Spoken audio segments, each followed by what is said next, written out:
What it does do, that being the All-Star game, MLS reporters, media, all descended upon Austin. And it's really for one thing other than the selfies that they take from the events. It's the Don Garber State of the Union press conference where you get a few newsy items. And that was certainly the case this week as well. First and foremost, Don Garber addressed a potential change in the calendar for Major League Soccer. It's something that we've reported on here at OneSoccer. We fully expect Major League Soccer to change, to adapt, and move towards a European-based calendar where the summer months will not be the prime time for the MLS season anymore. It will be over the course of the fall and the spring, obviously playing through the winter with a little bit of a break in between. What would this change mean for Major League Soccer, first and foremost, Oliver Platt? Because it seems at this point it's a matter of when, not if.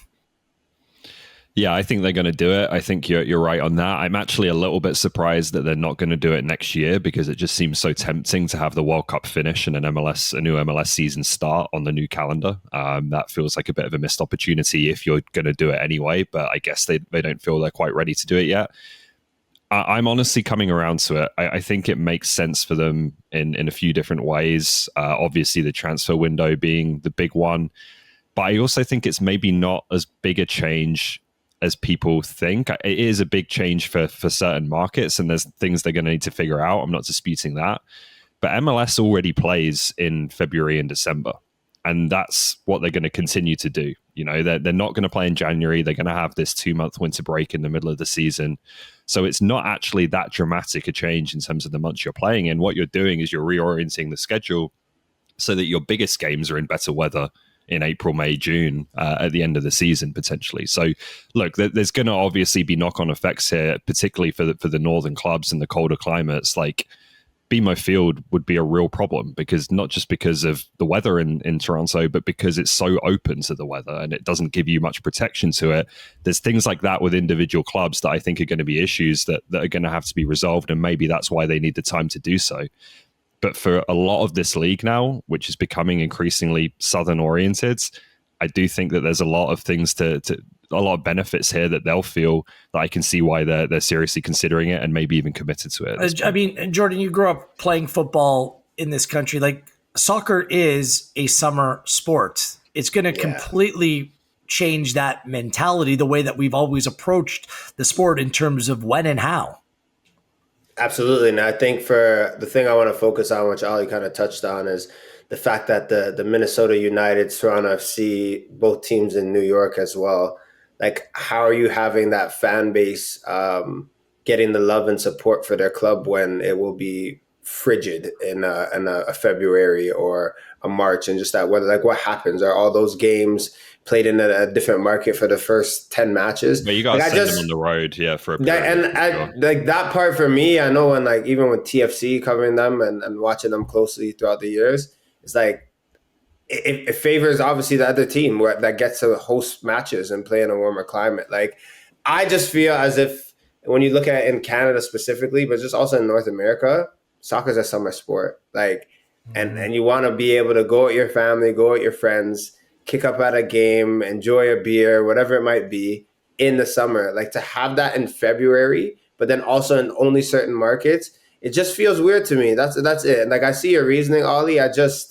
I don't think this is one of those things that need to be changed. Okay, but here's my other counterpoint to that, and you guys may still see it differently. Like, it's getting hotter in North America, and we've just had the Club World Cup in June where a load of teams came over and said this is basically unbearable.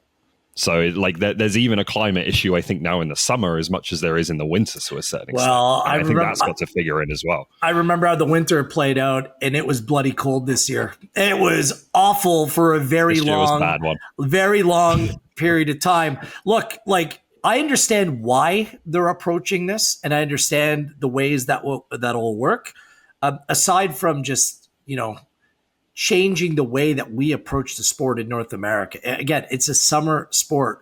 Brilliant going out on a summer evening as a family or as a group of friends to go out and watch a game. You're asking those same fans to embrace October, November, December, February, March football on a regular basis as a core foundation of a regular season schedule. That is very difficult, even with a 6-7 week break over the course of Christmas time.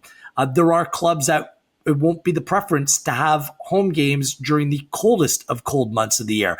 That means your home fans might not be able to experience the team playing right in front of you on their home field for 3 months, 3.5 months stretch. You just can't take a pause or a timeout like that and maintain any kind of relevance in your own market. There are going to be significant challenges. And what I fear is there's going to be literally northern climate teams who are frozen out, who are not part of the fabric, the foundation of this league, especially when it comes to fan culture as well. They can go on and make this change.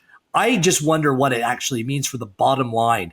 Ticket sales, butts in seats, the overall football experience, because summer months being outside to support a club or a sport which might not be tops on your list, that seems to me a lot more doable than whatever this proposal that they're bringing forward is. So I have concerns on what that would mean, although I do understand why they're doing it, Oliver. Yeah, I mean, like I said, there would need to be the infrastructure is the big one for me. Like, how do Minnesota United feel having just built a stadium for summer soccer that now is going to be potentially converted to a winter season? I would think you would see like New England's, New York City, who are planning on building new stadiums, build accordingly with heating and maybe roofs and things of that nature if this is the way that the league is going to go. Look, I'm not saying it's without complications, without issues. I'm sure there will be resistance from certain markets.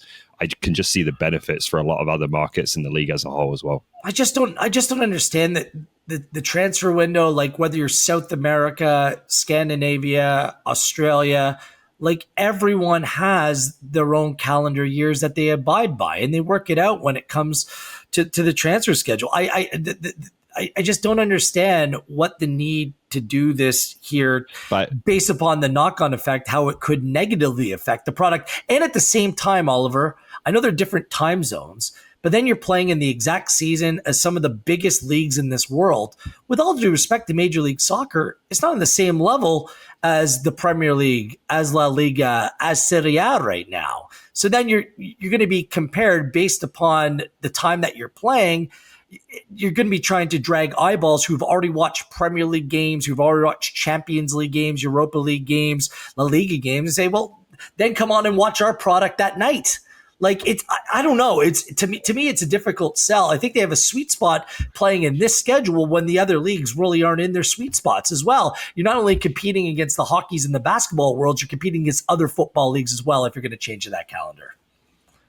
Yeah, but I think they kind of want that. Like, the time zones mean that you're not playing at the same time as the Premier League or La Liga, and I think they want to be on the same calendar. Like, MLS wants to be one of these big leagues, right? That's their ultimate goal, is to be a real player in world football. And can you do that if you're on a completely different calendar to the rest of these major leagues? I'm not sure you can. Well, so then get rid of the salary cap. If they want to be compared to the biggest leagues in the world, get rid of the salary cap and some of these other entities that actually hold it back. Anything else on this, Jordan? Have we touched all the bases here?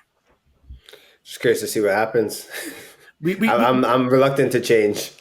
We should bring up the fact change. we should bring up the fact before we move on to the Vancouver Whitecaps here.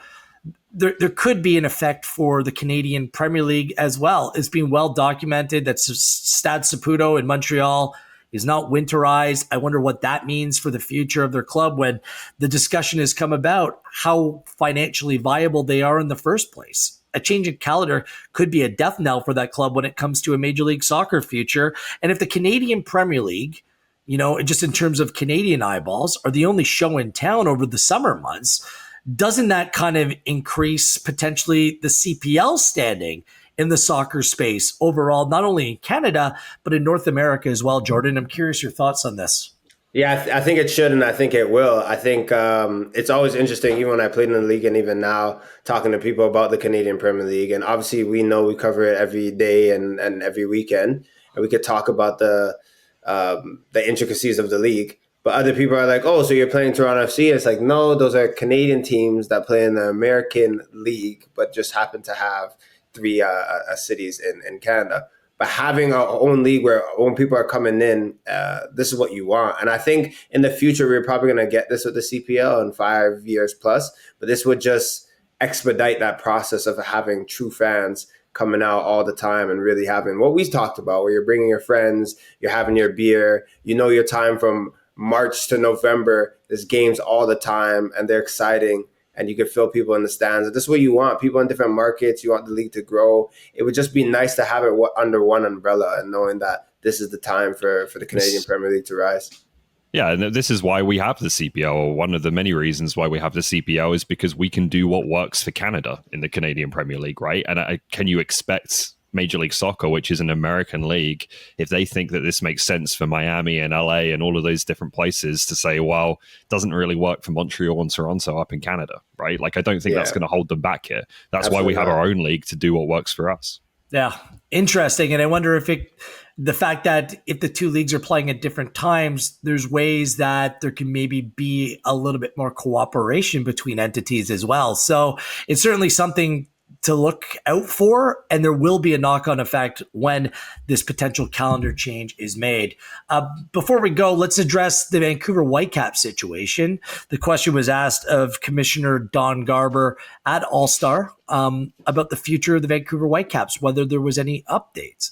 Garber maintained that Greg Kerfoot wants to keep the Vancouver Whitecaps in the city of Vancouver, but it is a necessity in order to have a new stadium, in order to potentially make the club profitable and really keep them in British Columbia long term. What did you make of Garber's comments, Oliver?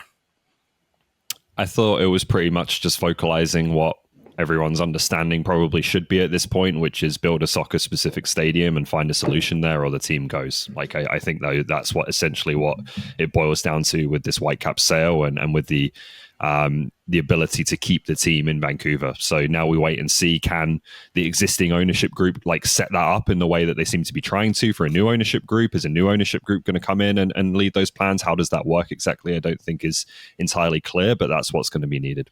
Both of you guys know far more than I do about this topic, but just the League of MLS as well. Do you think that Vancouver Whitecaps season and how well they've been doing has anything to do with what maybe might be happening next? Like, I just thought, like, if they had a dud of a year, maybe that, like, kind of plays into maybe things that might happen going forward. But for me, the fact that they've been doing so well and there's just been, like, almost a resurgence over there in the West, like, it just feels like maybe there's a bit more hope for them moving forward. And you got to get a soccer-specific stadium, but I just feel like things could be a lot different right now at this stage if they weren't being successful. But it's so weird. Work being done to BC Place around the World Cup, and then, we need to get out and build a new stadium. So like, in a country where stadium projects are very difficult.